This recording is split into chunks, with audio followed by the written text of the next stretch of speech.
Hello friends, welcome to learn services. This is Ram Soni. Madhya Pradesh PSC में जितने भी एग्जाम हो रहे हैं इस समय, उस सभी एग्जाम में देखा जाए तो ओबीसी को 27% रिजर्वेशन दिया गया है। Now Madhya Pradesh high court में अभी एक याचिका लाई गई है जिसमें बोला गया है कि 27% आरक्षण नहीं मिलना चाहिए। इसकी अधिनियम, ये जो अधिनियम लाया गया था 27% आरक्षण का, इसकी वैधानिकता को चुनौती दी गई है।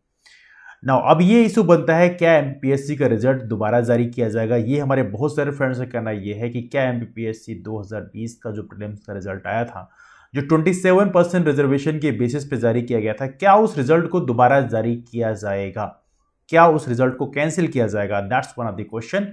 और साथ में हाई कोर्ट ने नहीं दी अंतरिम राहत, अगली सुनवाई 28 फरवरी को होगी। ये भी चीज आप लोग ध्यान रखें। आइए डिस्कस करते हैं। यहाँ पर न्यूज़पेपर ने इसके बारे में बहुत सारी इंफॉर्मेशन निकाली है। आइए देखते हैं बेसिकली यहाँ पर वकीलों ने क्या कहा और क्या दलीलें नहीं, और आने वाले कल में क्या हो सकता है उसके बारे में ये डिस्कस करते हैं। इसको स्टार्ट करने के पहले आप सभी लोगों को एक इन्फॉर्मेशन है कि हमारी जितनी भी क्लासेस है उसकी इन्फॉर्मेशन पाने के लिए आप राम सोनी एमपीपीएससी नाम का टेलीग्राम ग्रुप ज्वाइन कर सकते हैं। यहाँ पे क्लासेस की इन्फॉर्मेशन शेयर की आती है, तो इसके माध्यम से आप हमसे जुड़ सकते हैं, है ना। और बहुत सारे बैच कोर्सेज भी लॉन्च हो रहे हैं, उसकी इन्फॉर्मेशन भी आप यहाँ पे कर सकते हैं। यदि आप हमारे बैच कोर्सेज ज्वाइन करना चाहते हैं, प्रीलिम्स के या मेंस के या full year batch course join करना चाहते हैं, तो उसके लिए आप कमेंट भी कर सकते हैं कि हमें बैच कोर्स ज्वाइन करना है ना। तो definitely we will contact you. अब यहाँ पे यदि आप देखें तो यहाँ पे लिखा हुआ है कि अन्य पिछड़ा वर्ग को 27% आरक्षण अधिनियम को की वैधानिकता को चुनौती देते हुए एक और याचिका मध्य प्रदेश हाईकोर्ट में दायर की गई है। अब ये जो याचिका दायर की गई है, ये याचिका दायर की है सीधी जिले की रहने वाली हैं अंजू शुक्ला ने। याचिका दायर कर बताया है कि गृह विभाग ने साइंटिफिक ऑफिसर के पद पर नियुक्ति के लिए विज्ञापन जारी किया है। साइंटिफिक ऑफिसर के भी आप लोगों की वैकेंसी आई हुई है। यदि आप लोगों ने फॉर्म नहीं भरा है तो फॉर्म भर लीजिएगा, और काफी इंपॉर्टेंट वैकेंसी है, काफी अच्छी पोस्ट है। नाउ इसमें ओबीसी के लिए 27% सीटें आरक्षित की गई हैं। सभी पक्षों को सुनने के बाद जस्टिस सील नागू एवं जस्टिस एमएस भट्टी की खंडपीठ ने मामले पर अगली सुनवाई 28 फरवरी को नियत की है। तो अगली सुनवाई होगी 28 फरवरी को, जहां पर डिस्कस किया है क्या ओबीसी को 27% आरक्षण मिलना चाहिए नहीं मिलना चाहिए, है ना। याचिकाकर्ता की ओर से दलील दी गई। पहली बात जान लेते हैं कि याचिकाकर्ता जो है वह है अंजू शुक्ला, जिनके वकीलों ने क्या दलील दी। इन्होंने कहा कि सुप्रीम कोर्ट की 9 जजों की बेंच ने इंदिरा साहनी वाले मामले में स्पष्ट आदेश दिए हैं कि कुल आरक्षण 50% से अधिक नहीं होना चाहिए, है ना। शासन की ओर से विशेष अधिवक्ता रामेश्वर सिंह ठाकुर ने दलील दी। तो ये दलील किसने दिया? ये याचिकाकर्ता की तरफ से दी गई। नाउ अब गवर्नमेंट की तरफ से इस समय अधिवक्ता है रामेश्वर सिंह ठाकुर। इन्होंने क्या दलील दी? इन्होंने दलील दिया कि संविधान में ऐसा कोई प्रावधान नहीं है जो आरक्षण की सीमा को 50% ज्यादा होने से रोकता हो, है ना। जहां तक इंदिरा साहनी प्रकरण का मामला है, उसमें सुप्रीम कोर्ट ने 50% की सीमा को मैंडेटरी नहीं किया था, ऐसा नहीं कहा था कि कंपलसरी होगा। उन्होंने कहा कि विशेष परिस्थितियों में यह सीमा 50% ज्यादा बढ़ाई जा सकती है। मराठा आरक्षण में भी सुप्रीम कोर्ट ने यह कहा है। मामले पर सुनवाई के दौरान दलील दी गई है कि संसद द्वारा इंदिरा साहनी के प्रकरण में दिए गए फैसले के प्रभाव को समाप्त करते हुए संविधान में 103वां संशोधन किया जा चुका है, जो ईडब्ल्यूएस रिजर्वेशन के लिए है। और पता होना चाहिए ईडब्ल्यूएस का जो आरक्षण है वो भी एक वर्टिकल रिजर्वेशन है ना। That's also vertical reservation, that's not a horizontal reservation. तो इससे ओबीसी को दिए गए 27% आरक्षण पर किसी प्रकार की रोक लगाने का न्यायालय की अधिकारिता में नहीं है, ना ही न्यायालय का काम कानून बनाना है। तो ये चीजें बेसिकली यहां पर उन्होंने दलील दिया है। एनीवे, तो ये देखा जाए तो अब मामला इंदिरा साहनी जजमेंट पे है। हालांकि इंदिरा साहनी जजमेंट में यह जरूर कहा गया था कि 50% से अधिक रिजर्वेशन दिया सकता है, लेकिन उस कंडीशन में वो स्पेशल सर्कमस्टेंसेस होना चाहिए, मतलब विशेष कंडीशन में ही आप दे सकते हैं। अब विशेष कंडीशन जैसे तमिलनाडु को एज ऑफ नाउ 50% से अधिक का रिजर्वेशन है, 10 अप्रॉक्स 69% रिजर्वेशन है।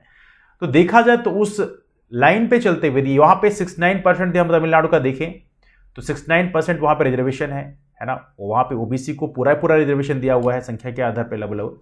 और इसके अलावा यदि हम बात करें ईडब्ल्यूएस को, यदि वहां पे 10% दे दिया जाए तो 79% रिजर्वेशन हो जाता है। तो ये चीजें आप लोगों को तमिलनाडु के बारे में पता होना चाहिए।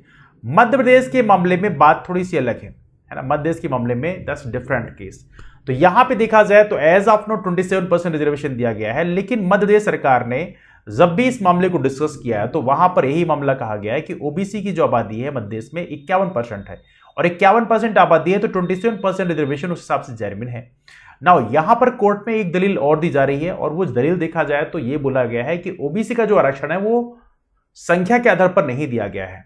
आपको पता होना चाहिए ओबीसी का रिजर्वेशन संख्या के आधार पर नहीं दिया गया होता तो ओबीसी को यहां पे 51% रिजर्वेशन मिल जाता। हमारे देश में एससी और एसटी को सिर्फ संख्या के आधार पर आरक्षण दिया गया है। नाउ यहां पर यदि आप ओबीसी को रिजर्वेशन बढ़ाना चाहते हैं या संख्या के आधार पर देना चाहते हैं तो इसके लिए आपको संविधान में प्रॉपर अमेंडमेंट करना पड़ेगा, तब जाके यहां पर बात बनेगी, है ना। तो ये चीजें भी आप लोग ध्यान रखेंगे।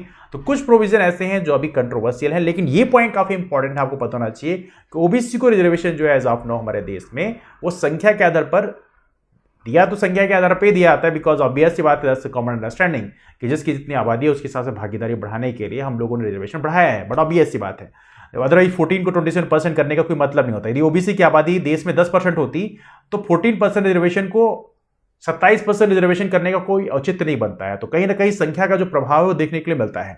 जहां तक की बात है संख्या के आधार पर क्या दिया जाता है, नहीं दिया जाता, बिकॉज हमारे देश में केवल एससी और एसटी को ही संख्या के आधार पर रिजर्वेशन देने की बात कही गई है ना।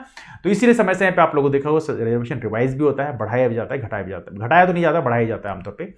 तो ये सारे प्रोविजन है, इसको आप याद रखें। आपके ओपिनियन क्या है आप नीचे कमेंट में बता सकते हैं, लेकिन कोशिश करें अपने कमेंट्स जो है काफी जेन्युइन तरीके से बोलें। ऐसा नहीं कि जो मुंह में आया वो बोल दिया आपने, व्हाट्सएप यूनिवर्सिटीज जो आपने सीख लिया उसी को जाके यहाँ पे फॉरवर्ड कर दिया। This is don't do that thing. Otherwise यदि आप लोग थोड़ी सी उलझुल कमेंट करेंगे तो मे भी शायद मेरे को आपको ब्लॉक भी करना पड़े, so don't do that thing. दूसरी बात यहां पर है, नीट यूजी में ओबीसी को 27% आरक्षण लागू नहीं करने की चुनौती है। तो मध्य प्रदेश में यूजी नीट की जो एमबीबीएस में प्रवेश के लिए ओबीसी को आरक्षण अधिनियम एवं मध्य प्रदेश मेडिकल प्रवेश नियम 2018 के तहत ओबीसी वर्ग के छात्रों को 27% आरक्षण नहीं दिए जाने को हाईकोर्ट में चुनौती दी गई है। अब ओबीसी को यहां पे नीट में भी ओबीसी को रिजर्वेशन मिलना चाहिए था 27%, तो यहां पे देखा तो चुनौती दी गई है, चूंकि नहीं इंप्लीमेंट किया गया है। तो जस्टिस सील नागू और जस्टिस एमएस भट्टी की खंडपीठ ने सुनवाई के बाद प्रकरण को पूर्व में लंबित याचिकाओं के साथ क्लब करने के निर्देश दिए हैं। मामले पर अगली सुनवाई 27 फरवरी को होगी। यह याचिका सिवनी की उमा कहार ने दायर की है। याचिकाकर्ता की ओर से अधिवक्ता विनायक शाह और रामेश्वर सिंह ठाकुर ने पैरवी की है। तो ये भी इंपॉर्टेंट पॉइंट है, जहां पे कुछ जगह रिजर्वेशन नहीं दिया गया है उसके लिए भी प्रॉपर तरीके से यहां पर याचिका लगाई गई है। तो बेसिकली ये सारी चीजें याचिकाओं की है। लेकिन मुझे पर्सनली क्या लगता है, मुझे पर्सनली लगता है कि यदि गवर्नमेंट के पास यदि कंक्रीट प्लान है, गवर्नमेंट यदि कोई चीज करना चाहती है तो गवर्नमेंट के मामलों में बहुत ज्यादा कोर्ट को इंटरफेयर नहीं करना चाहिए, बिकॉज ये मामले एग्जीक्यूटिव के हैं। ये मामले किसके लिए है, एग्जीक्यूटिव के लिए। वैसे देखा है तो गवर्नमेंट के पास और बहुत सारी चीजें हैं। Directive principle of state policy में बहुत सारे प्रोविजन ऐसे होते हैं जो गवर्नमेंट के होते हैं, गवर्नमेंट को इंप्लीमेंट करना होता है, वहां पे कोर्ट फोर्स नहीं करने जाती है। तो यहां भी देखा है तो कोर्ट को फोर्स नहीं करना चाहिए अनटिल लेस बहुत ज्यादा ग्रॉस वायलेशन ना हो रहा हो। यदि ग्रॉस वायलेशन होता है तो जरूर कोर्ट को इंटरफेयर करना चाहिए। तो यहां पे आपकी राय क्या है, आप नीचे कमेंट कर बता सकते हैं। हालांकि ये भी आप भी जानते हैं कि हमारे देश से पार्लियामेंट सब कुछ नहीं कर सकती, बेसिक स्ट्रक्चर को चेंज नहीं कर सकती।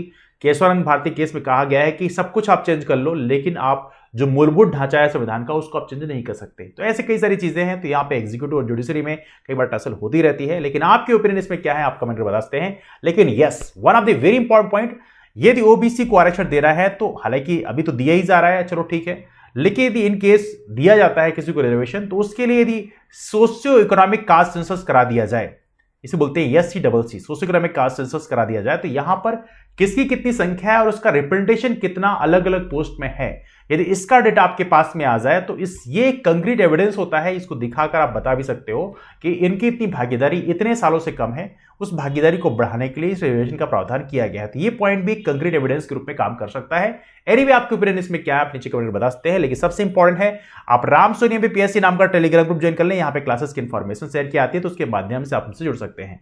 हमारी बहुत सारी क्लासेस वापस से स्टार्ट हो रही हैं अब, तो आप उनका बेनिफिट ले सकते हैं। रिवीजन बैच लॉन्च किए जा रहे हैं, आप उनका बेनिफिट ले सकते हैं। रिवीजन बैच में जो हमारे बैच कोर्स लॉन्च किए जा रहे हैं उसकी इन्फॉर्मेशन लेने के लिए आप राम सोनी MPPSC में कमेंट कर सकते हैं कि आपको बैच कोर्स ज्वाइन करना है, तो डेफिनेटली आपको उसकी इन्फॉर्मेशन दे दी जाएगी, है ना। तो चलिए मुलाकात करते हैं आप लोग फिर, तब तक bye, take care, have a wonderful day ahead, keep moving forward and take care.